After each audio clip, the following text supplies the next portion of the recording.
Alright, on to the second set. Calm versus Free on Dreamliner. Dreamliner. I see rainbows. I feel like I'm starting to get my groove back a little bit now. I am Stella and I'm getting my groove back. Except, so down at the 6 o'clock position in red is Calm. Over at the 3 o'clock position in yellow is Free. I'm calm. I'm free. Man up, guys. Come on. But okay, the last PVZ on this map was Great versus Best on Wednesday, and it wasn't a good barometer of standard PVZ on this map, standard macro game, because Great went for a freaking 5-pool opening. So there's no good game to judge the balance of this particular matchup on this map yet. So I'm hoping we don't see the same level of stinky Swiss cheese from these guys this time around. If we do see it, it's going to come from Calm, because Protoss doesn't really have the option to cheese on this map.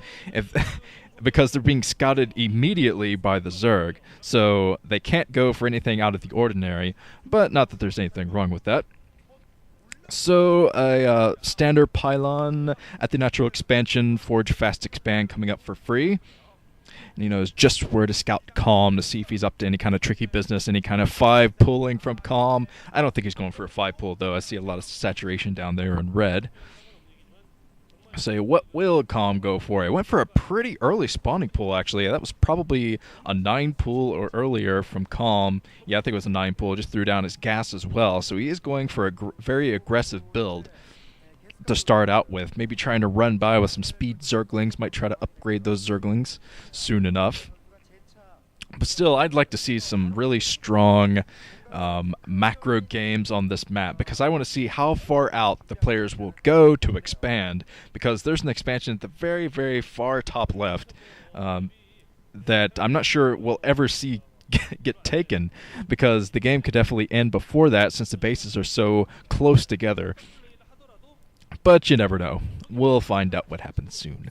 Knowing Calm, he always goes for such wacky strategies. But the Nexus coming up before any cannons, so that was a bit of a risky play from Free, but maybe he thinks he has the time to throw down his Nexus and then throw down his cannons, because he's just now going to throw down the cannon. This is a very strange opening, but I think he'll be able to hold this as long as he has some probes in the vicinity.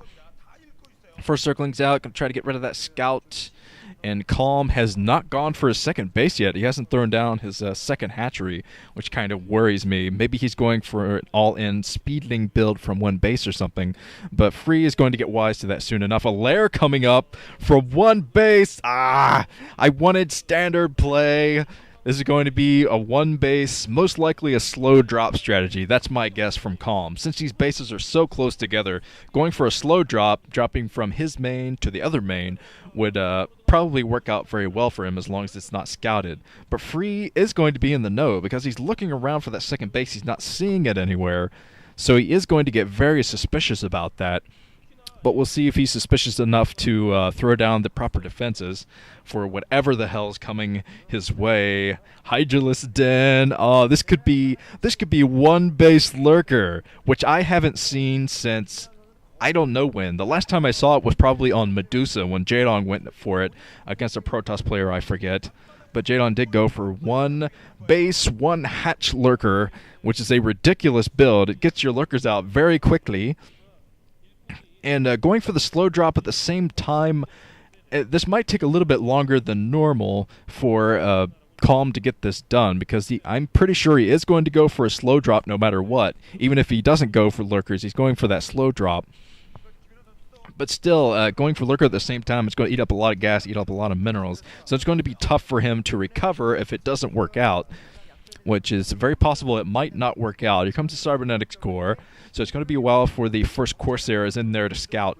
I don't think that Calm is going to let Free sneak into that base anytime soon. He's going to be very vigilant about killing the probes that run out of the natural expansion.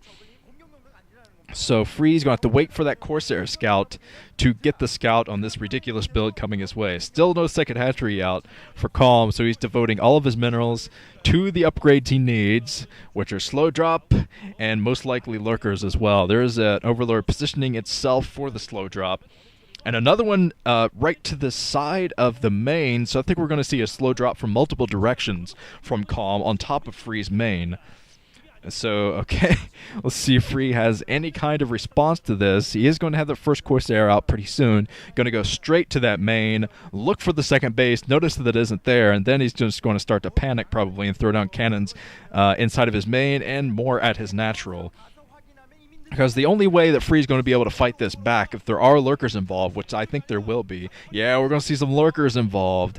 Oh, boy. Is if he throws down cannons surrounding each of his nexuses,